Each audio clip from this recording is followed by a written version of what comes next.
Saan galing ang mga tanga? Gusto mo bang mamatay?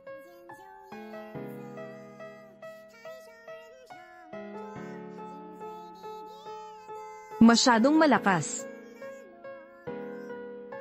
Isang sampal lang. How dare you insult me? Gusto kitang patayin. Asshole, mayabang. Magsalita ng walang kaparirakan. Iniinsulto ang aking bansa. Tama ang tama. Talunin ang mga taong sang. Isulong ang prestihiyo ng bansa. Talunin ang mga taong sang. Isulong ang prestihiyo ng bansa. Talunin ang mga taong sang. Isulong ang prestihiyo ng bansa. Ito ay imposible. Ang walang kwentang pangalan na ito. Bakit ang lakas niya? Ilan pa kaya ang tinatago niya? Miss Su, sino ang lalaking ito? Bakit ang lakas niya? Sabi mo wala siyang silbi. Sorry tito, I swear. Kaya si Fong ay isang aso lamang ng pamilyang Su. Walang kwentang manugang. Gusto mong sabihin yan? Gumastos ako ng maraming pera upang anyayahan ng master dito. Ngunit mas masahol pa ba siya kaysa sa walang silbi? Tatay, huwag kang mag-alala. Hintay ang bunot ni Mr. Zhuo Yuan ang kanyang espada. Siguradong mananalo siya. Bunutin mo ang iyong espada. Alam mo ba yun? Sino ba talaga ang lalaking ito? Sino siya sa huli? Lolo. Kilala mo siya? Lahat, mula simula hanggang matapos, nilalabanan niya ang kalaban gamit lamang ang isang braso. At madaling mangibabaw. Subukan mong mag-isip. Tingnan mo ang buong lalawigan ng Jiang. Maliban sa martial arts legend na iyon. Sino pa ba? Sino ang maaaring magkaroon ng ganoong kapangyarihan? Marahil, siya. Itong sampal. Tinalo kita dahil sa pangako ni Sang. Sumuko ka na at naglakas loob pa ring sumalakay. Kaibigan. Itong sampal. Tinalo kita dahil matako ka. Balak na agawin ang lalawigan ng Jiang. Dudurugin kita sa abo. Itong sampal, para sa mga kaluluwa ng mga yumao na. Itong sampal, para sa mga tagalalawigan ng Jiang. Itong sampal. Anong meron? Itong sampal. Hindi ko pa rin mahanap ang dahilan. Pero karapat-dapat ka. Asshole. Gusto kitang patayin. Suriin ang aking. Magaling ka bang gumamit ng espada? Ano ang gusto mong gawin? Gusto mo bang bunutin ang iyong espada?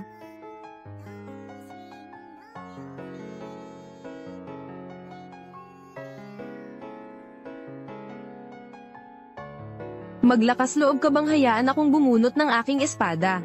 Dapat kang mag-isip ng mabuti bago ilabas ang iyong espada. Mga kamao at sipa, isaalang-alang ito ng isang kompetisyon. Kung gagamit ka ng espada, ito ay itinuturing na nagsimula ka ng isang digmaan. Kailangan mong mamatay.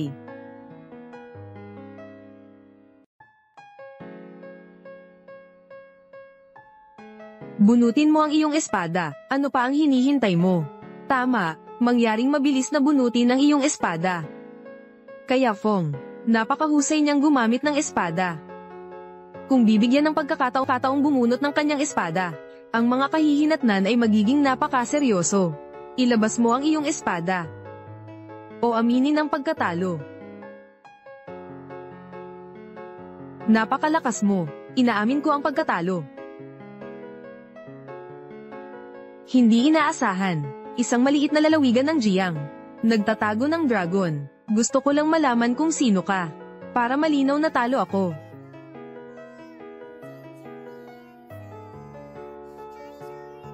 Mayroon ka pa ring ilang kamalayan sa sarili.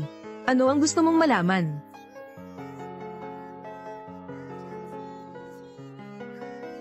Isa akong taxi driver.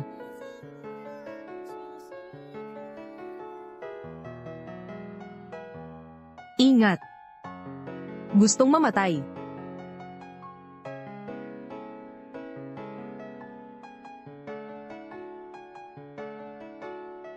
Sino ka ba?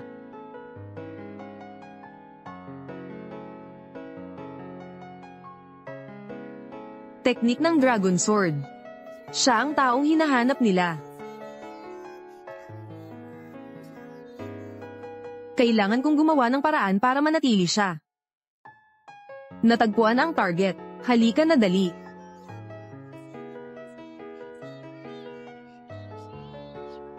Jizing, napakahalaga ng utos na ito. Huwag mong mawala ito. Salamat sa pagligtas sa Jiang Province mula sa panganib. Wala, alis muna ako. Tumigil ka, So Fong. Kung hindi mo ipaliwanag, hindi ka pwedeng umalis. Wala akong masabi sa'yo. 3 taon ka na sa bahay ko. Pero tinago mo, manatili ka sa aking bahay. Ano ang layunin? Ibig mong sabihin, nagpakasal ako sa pamilyang Su. May masama ba akong intensyon? Kung hindi, hindi. Nang sumalakay ang dinastiyang Sang, napatay ang buong pamilya ko. Napadaan ka lang. At iligtas mo ako. Salamat sa iyong pag-aalaga. Maswerte akong nakaligtas. Nagpakasal ako sa pamilyang Su. May isang layunin lamang. Ibalik ang pabor. Gusto mo bang ibalik ang pabor? Hindi ko pa narinig ang tungkol dito. Naniniwala ka ba o hindi? 3 araw ng pangangalaga, 3 taong pasasalamat. Itong 3 taon. Kahit na ikaw at ako ay tinatawag na mag-asawa. Pero nirerespeto kita. Hindi pa kita nahawakan ni isang daliri. Mula ngayon, ako at ang pamilyang Su. Wala nang karelasyon. Hindi ko hahayaang hawakan mo ako. Yun kasi wala kang silbi. Hindi karapat-dapat sa akin. Dahil lang sa utos ni Lolo. Kailangan kitang pakasalan, para magmana ng kumpanya. Bakit ako dapat nasa tabi mo? Tungkol sa pagbabalik ng iyong pabor. Nakakapabor. Nakakatawa pa. Kung gusto mo talagang ibalik ang pabor, hindi ka lalabas. Sirain ang mga gawain ng pamilya Ton. Tama, kung manalo tayo, ako ang maghahari sa Jiang Province. Siya ang magiging pinuno. At ang pamilya Su, sila ang magiging numero 1 pamilya sa lalawigan ng Jiang. Lahat ng bagay ay nasira mo. Hindi mahalaga ang tama o mali. Kung sa tingin mo ako ang may kasalanan, saka ako hihingi ng tawad sa'yo. Excuse me. Paano ang aking lolo? Karapat-dapat ka ba? Itinatag ito ng aking lolo. Isang buhay na masipag. Ngayon ay sinira mo ito. Kaya Fong, pinalaki ka ng pamilya kong Su sa loob ng 3 taon. Kung hindi dahil sa lolo ko ang nagligtas sa'yo, matagal ka nang namatay.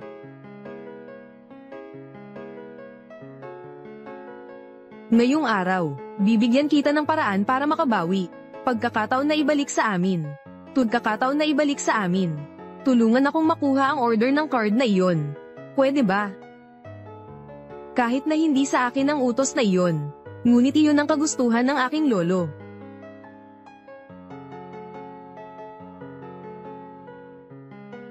Sa totoo lang, ang walang kwentang lalaking ito ay madali pa ring lokohin ng iba. Kaya Fong, ano ang gusto mong gawin? Kaya Fong, ang bansang ito, kung may gustong umorder sa post na ito, ang pamilya ko ay lalaban hanggang dulo. Pero kung gusto mong makuha, iaalay ko ito gamit ang 2 kamay. Ganap na walang pagtutol, lolo. Sinasabi ko sa'yo, talagang hindi ako nagsisinungaling. Order ng templo, pinanatili niya itong pinakaligtas. Hindi ko na kailangan pang mag-alala. Kunin ang post-order na iyon. Iyon. Maaari mong kontrolin ang Jiang Province. Ang pamilyang Su ay hindi na kailangang umasa sa sinuman. Ikaw pa rin ang magiging asawa ko. Kaya Fong, mangyaring gawin ito para sa aking lolo. Okay ba yun? Kung nag-aalala ka, hahayaan kitang panatilihin ito. Anyway, ikaw ang asawa ko. Kung ano ang akin ay magiging iyo. Kalimutan ang nakaraan. Magkakaroon tayo ng kasal. Okay ba yun?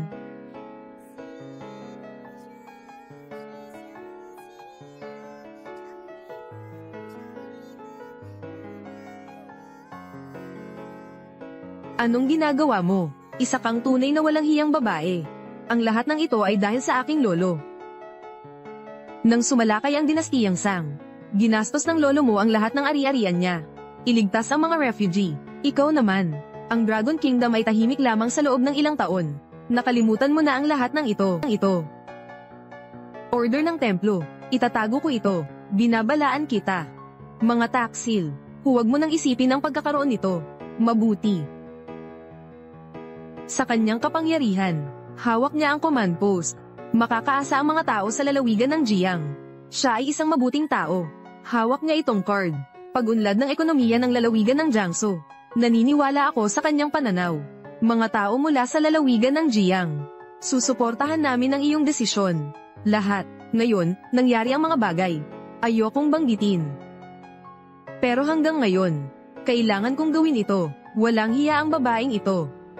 At ang lalaking ito, siguradong mali ang sinabi ni MS, so, hindi siya inutil na tao. Ibig mong sabihin, na misunderstood ko siya. Tama yan. Kaya nagpakasal si Fong sa aking pamilya sa loob ng 3 taon. Kumain sa aking bahay at tumira sa aking bahay. Hindi kailanman kumira sa aking bahay. Hindi kailanman kumita ng 1 sentimos. Walang ginagawa buong araw. Naghahanap ng gulo. Sirain ang reputasyon ng pamilyang Su. Asawa, manugang. Kung hindi walang silbi. So sino siya? Tama siya. Walang kwentang tao. Kumakapit sa pamilya ng asawa. Anong mga kwalifikasyon ang mayroon ka para hawakan ang utos na ito? Pwede kaya, niloloko niya tayo. Pagkatapos ay ibebenta niya ang buong lalawigan ng Jiang. Tama o mali? Parang hindi siya ganong klaseng tao. Pwede kaya, si Mr. Zing ay tumingin sa maling tao. Lolo, ano ang gagawin ngayon? Lahat, tulad ng alam nating lahat. Sa nakalipas na 3 taon, ang pamilyang Su, mayroong mabilis na pagtaas. Kayamanan at katayuan. Sumusunod sa likod ng aming 4 na malalaking pamilya. Hinahangaan ng mundo. Miss Su, mayroong napakagandang bagay. Tiyak na ikaw ay isang henyo sa negosyo. Huwag maglakas loob na tanggapin iyon. Medyo sinwerte lang ako. Ang tagumpay at tagumpay ng pamilya Su. Talagang hindi swerte. Ang mga sinasabi mo ay talagang hindi makatwiran. Ito ay pagpapakumbaba. Hindi mo ba naririnig? Hindi. Hindi mahinhin. Pero napakayabang. Matandang lalaki. Ano ang gusto mong sabihin? Mag-ingat sa iyong mga salita. Sabihin mong mayabang ka. Ako ay napakagalang sa iyo. Tama ang sinabi ng lolo ko. Ang pagsikat ng iyong pamilyang Su. Malas. Ngunit ang pamilya Zing, kami ay sadyang sumusuporta sa buong lalawigan ng Jiang. Tulungan mo ang iyong pamilyang Su. Hindi makatwiran. Inaamin ko, medyo nakatulong sa akin ang pamilya ni Zing. Normal ang mga transaksyon sa negosyo. Ano ang patunay nito? 3 taon na ang nakalipas. Ang iyong pamilya ng Su, isang maliit na pamilya, hindi alam ang pinanggalingan. Maliit na pamilya ng ika-9 na baitang. Lalo na pagkatapos ng pagkamatay ni Jisoo. Ito ay bumagsak, nasa bingit ng bangkarota, kung wala ang tulong ng pamilya Zing. Saan mo nakukuha ang iyong mga ari-arian ngayon? Kahit na ang kumpanya ay hindi mailigtas. Inaamin ko. Ngunit ang mga ito, at ang walang kwentang taong ito, ano ang kinalaman nito sa anumang bagay? Ngayon ko lang din natutunan yan. 3 taon na ang nakalipas. Tanong sa akin ni Lolo. Mangyaring tulungan ng iyong pamilyang Su. Ipinagkatiwala lahat sa kanya. Ipinagkatiwala niya. Niloloko mo ba ako? Isa siyang taxi driver. Napakayaman ng pamilya mo. Siya at ang pamilya Zing. Ano ang isang relasyon? Isang relasyon. Hindi pwede. Hindi ito pwede. Paano mo magagawa iyon? Isa ka lang walang kwentang tao. Cute na babae na may tanga ang bibig. Naiinis na talaga ako sa'yo. Kung wala siya. Ang iyong pamilyang Su ay matagal nang hindi umiral. Kung hindi dahil kay Mr. Joe. Sa loob ng 3 taon ng pamilya Zing. At bakit kita tutulungan? Kumuha ng $1 milyong na order. Kung hindi dahil kay Mr. Joe. Paano ka magiging sikat? Paano ka makakatayo dito? Kung hindi dahil kay Mr. Joe. Ikaw, Su Yuero. Anong uri ng tao ang iyong magiging?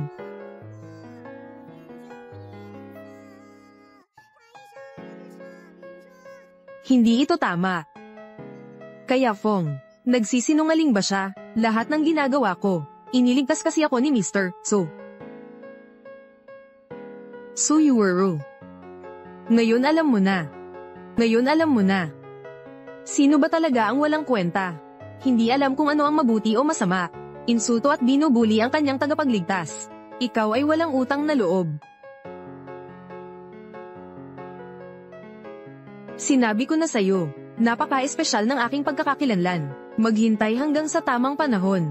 Aaminin ko lahat sa'yo, kaya Fong. Bakit hindi mo maintindihan? Ako at ikaw, matagal na, hindi ang parehong mundo, kaya kong tanggapin ang pagiging normal. Pero hindi ko kayang tanggapin ang walang kwentang tao. Walang ginagawa. Isa ka lang basurang nakahawak sa binti ko. Basura, ganito ang tingin mo sa akin. Wala ako nitong nakaraang 3 taon. Samahan ng pamilya Zing. Tutulungan ka ba nila? Kaya kung ano ang sasabihin mo. Totoo ang lahat. Okay. Okay. Ngayon lang ako may isang pagdududa. Sabi mo may special identity ka. Ang pamilya ni Zing ay tumatanggap din ng mga order mula sa iyo. Pakisabi sa akin. Kaibigan. Sino ka ba sa huli? Ang lalaking delivery boy na ito. Bigla siyang pinalibutan ng mga security ng kumpanya. Dahil tumunog ang alarma ng seguridad. Napilitan ng lalaki na makipagtulungan, hinubad ang damit para masuri. Sa sumunod na sandali, ang katawan niya ay puno ng peklat at tama ng bala. Na ikinatakot ng mga gwardya at umatras ng ilang metro. Ang delivery boy pala ay isang alamat na general. Nagsariling pumatay ng 300,000 kaaway. Bilang kapalit ng kapayapaan para sa bansa. Gayunpaman, siya ay namuhay ng tahimik at bumalik sa kanyang bayan. Siya ay naging isang taxi driver. Ngayon, ang pasahero ay isang magandang CEO. Tawag ng lolo ng CEO. Pinapayuhan siyang umalis sa lungsod. Dahil sa kompetisyon na ito, ang kanilang kalaban, ang pamilyang Turn, ay nakikipagtulungan sa kaaway. Gusto nilang agawin ang insignia ng dalaga upang kontrolin ang buong ekonomiya ng Jiang Province. Ang mga epekto nito ay magiging seryoso. Hindi nakinig ang dalaga sa kanyang lolo at sumali sa paligsahan sa martial arts. Nang dinala ng binata ang dalaga sa paligsahan, natuklasan niyang naiwan ng dalaga ang kanyang insignia, ang utos ng Diyos ng templo. Ito ang utos ng pamilya na namumuno sa Jiangcheng. At ibinigay ito sa isang taong walang ingat. Ang binata ay handang ibalik ito sa dalaga. Ngunit siya ay hinadlangan ng grupo ng mga gwardya. Kaya naganap ang unang eksena. Tinatanggal ko na ang aking damit. Suriin mo.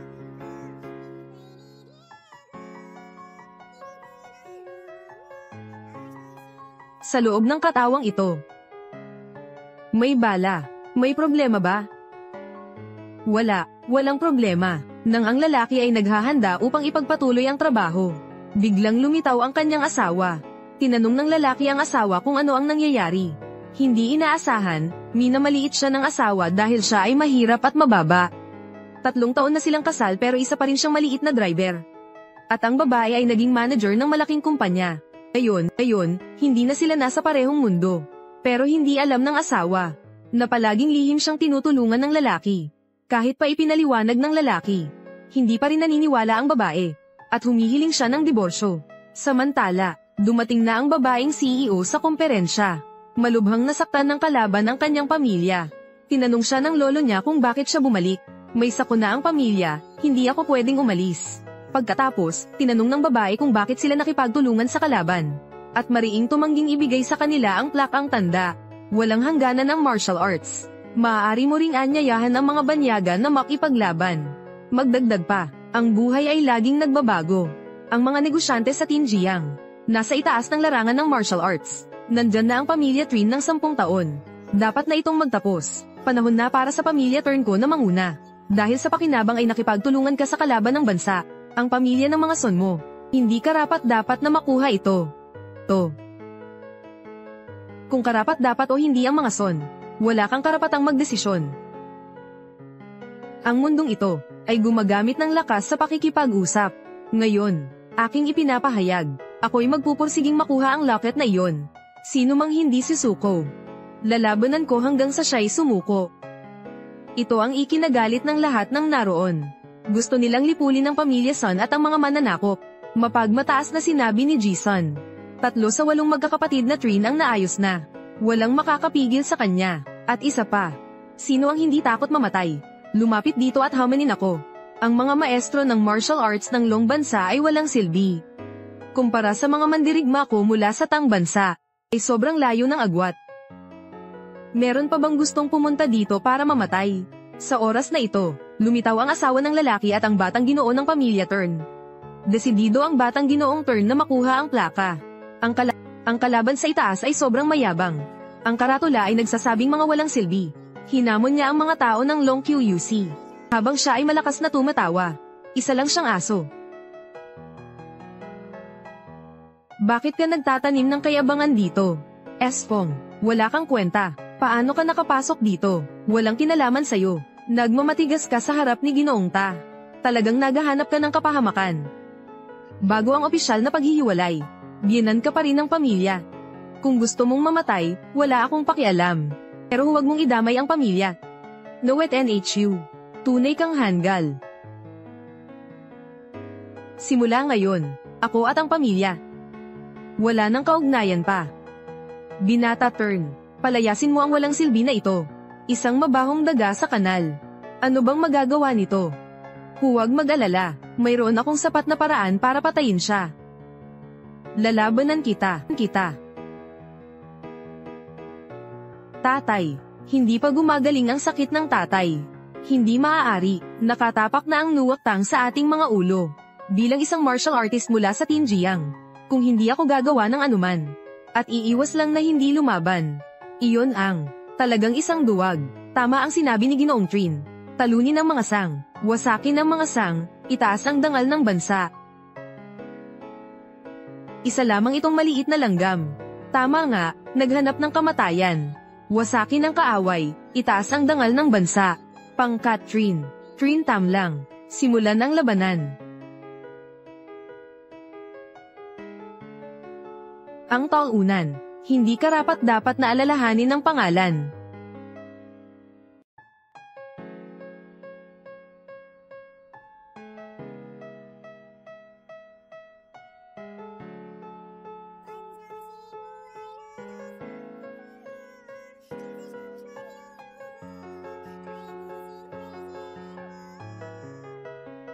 Tatay.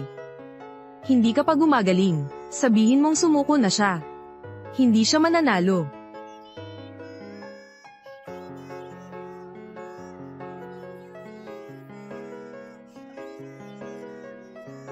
Sabihin mong sumuko na siya. Kung hindi, mapapahamak siya. Anong alam ng isang taxi driver? Ang tatay ko ay tiyak na hindi sisuko. Hindi siya sisuko kay Sang.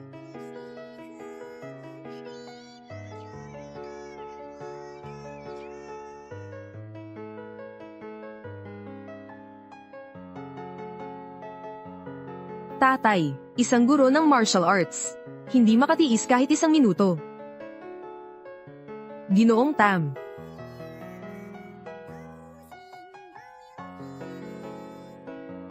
Luhod ka. Kailangan mo lang aminin. Isa kang walang kwenta. Nandito ang boss. Palalayain kita ng isang braso. Kung hindi,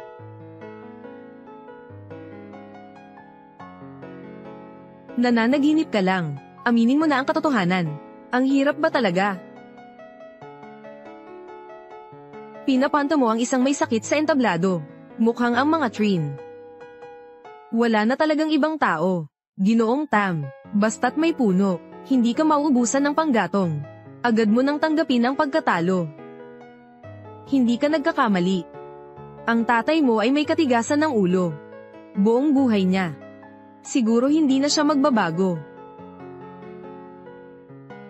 Ano ang balak mong gawin?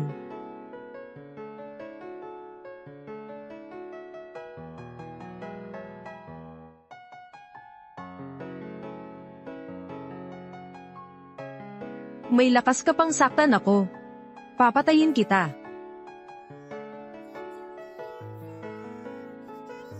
Sino yun? Ikaw. Sino ang nagsabi na walang tao sa pamilya Trin? Ito ang anak ng pamilya Trin. Ang diyosa ng lungsod. Hindi akalain. Marunong pa siyang makipaglaban. Talagang kahanga-hanga ang kanyang kasanayan. Siguradong matagal na niyang itinatago ito. Hindi ko akalain na siya ay isang dalubhasa sa martial arts. Nasaan ang mga gwardya? Dinala ang tatay ko sa ospital. Vuthink, anong ginagawa mo? Tama ang sinabi ng tatay ko. Sa ngayon, nilalampasan na nila tayo. Tayo ay mga nag-aaral ng martial arts. Paano hindi tayo magmamalasakit? Gagamitin ko ang kakayahan ng pamilyang Trin para ibalik ang dangal ng Long QUC.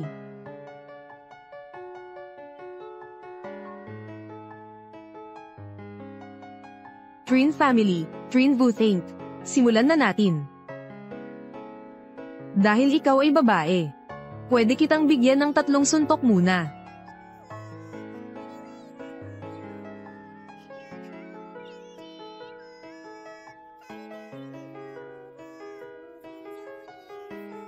Si Ginoong Tanguan, parang interesado siya kay Trin Vuthink. Hindi dahil sa kanya, kundi dahil sa talibong iyon. 3 taon na ang nakararaan. Si Chairman Tanguan Hung, kapatid niya, namatay siya sa ilalim ng katulad na talibong iyon.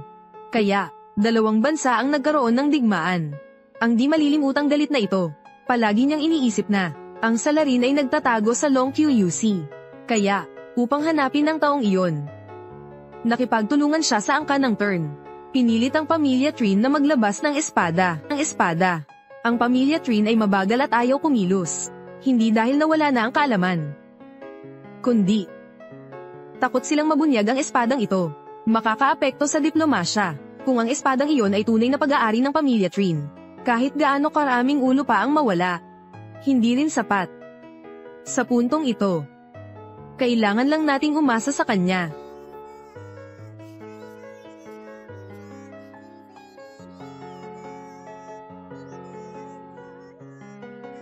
Kayo ay...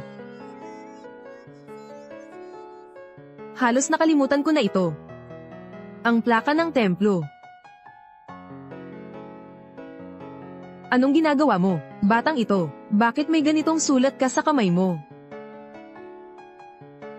May kinalaman ba ito sa'yo?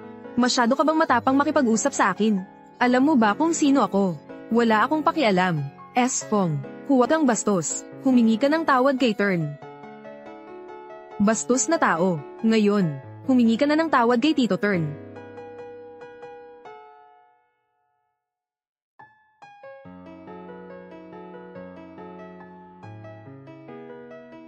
Kakaunting lakas lang. Nangangahas ka pang hamanin ako.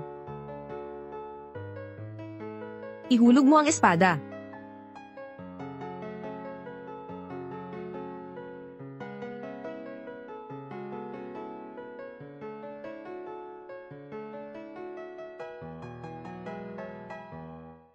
Mabilis, umiwas ka.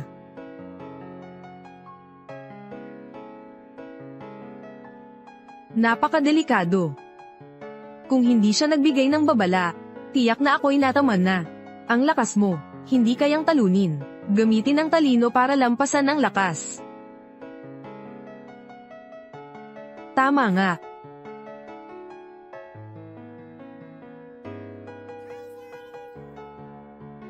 Hindi tama, hindi masisilip. Bakit ganito?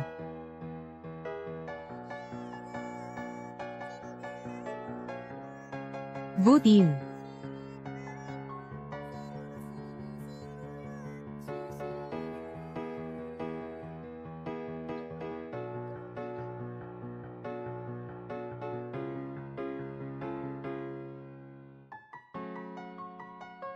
Mahina. Talagang sobrang hina. Hindi ikaw ang taong iyon. Sabihin mo, sino ang nagturo sa'yo ng teknik na ito? Matigas pa rin ang ulo mo. Hayaan mong ipakita ko sa'yo ang aking kapangyarihan. Sa harap ng ganap na kapangyarihan, lahat ng tuso ay walang silbi. Tinanong kita, wala akong masasabi. Inuutusan kita. Ngayon, lumuhad ka agad. Humingi ka ng tawad sa pamilya Turn. No at NHUC.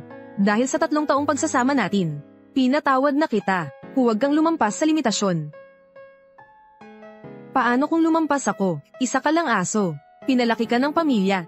Gusto mo bang kagatin ang iyong amo? Talagang tanga. Ikaw ang tanga. Ang kasintahan ko ay ang batang mayaman ng pamilya Turn. Ang pinakamalaking angkan. Isang salita lang, maaari kitang durugin. Sinabi ko na. Okay lang kung gusto mong mamatay, pero huwag mong idamay ang pamilya. Maganda, ang galing mong magsalita. Itong 3 sapantaha mo. Nagtapos na ng ugnayan namin. Mula ngayon, ako at ang pamilya. Walang kinalaman sa isa't isa. Talagang isang hanggal. Hindi ako nananakit ng babae. Maliban sa'yo. Kung manggahas ka pang kumilos, huwag mo akong sisihin. Maging isang malupit na tao. Sa tingin mo sino ka? Nang ahas kang apihin ng babae ko. Magsalita ka. Sino ang amo mo? Vutin. Sumuko ka na. Pakawalan mo siya. Natalo mo na siya. Tumigil ka na. Taong-tang. Sobra ka na. Taong-tang. Umalis ka sa Long QUC. Umalis ka sa probinsya ng Jiang. Umalis ka sa Long QUC. Umalis ka sa probinsya ng Jiang. Umalis sa Long QUC. Umalis sa lalawigan ng Jiang. Tumahimik ka. Mula noon hanggang ngayon, ang malakas ang namumuno. Kung pumirma ka sa kasunduan ng buhay at kamatayan, ang buhay ninyo ay akin. Sino mang gusto kong patayin, papatayin ko. Ano ang magagawa niyo sa akin? Sobrang hindi makatarungan. Akala mo ba walang tao sa probinsya ng Jiang? Jiang. Huwag mong sabihing probinsya ng Jiang lang yan. Kahit buong Long QUC, mga nangungunang guro, ay mga walang silbi. Ngayon, walang makakatalo sa akin. Ang karatula na ito, ay ang kahihiyan mo. At ng lungsod na ito, higit pa rito, ito ay magiging kahihiyan ng buong Long QUC.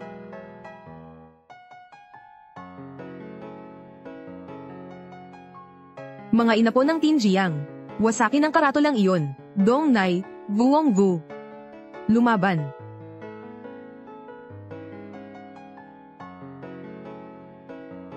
Gusto mo bang mamatay? Ako'y dumating. Sa Mo KHU, Lee Minho. Makipaglaban. Isa na namang gustong mamatay.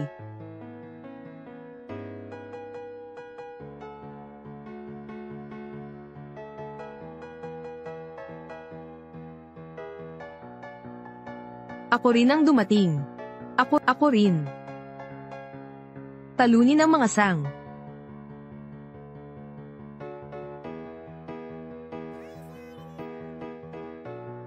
Dahil sa inyo, mga walang silbi, gustong mamatay, tutulungan ko kayong matupad ang hangaring ito.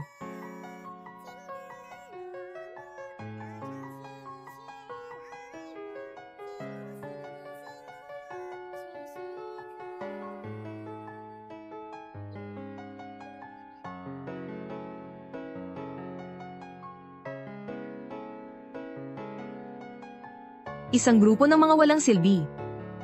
Huwag sayangin ang oras ko. Lahat kayo, umakyat dito.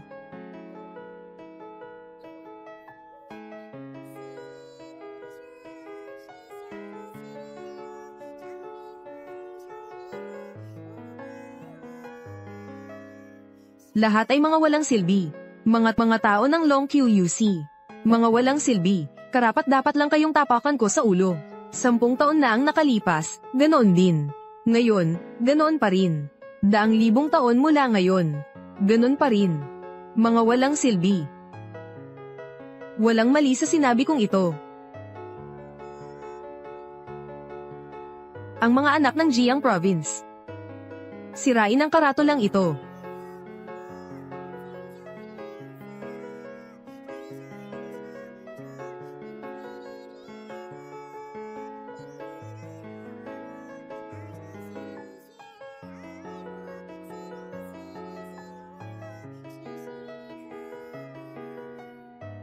Sigurado akong hindi kita palalampasin. Ako si Trin Vutin. Sayang at ipinanganak ako 10 taon ng huli. Kung hindi, sasabak sana ako sa labanan. At pupuksain ang lahat ng kaaway ng Tang. Ikaw ay isang talunan lamang. Bakit ka naglakas loob na magsalita dito? Mamatay ka na.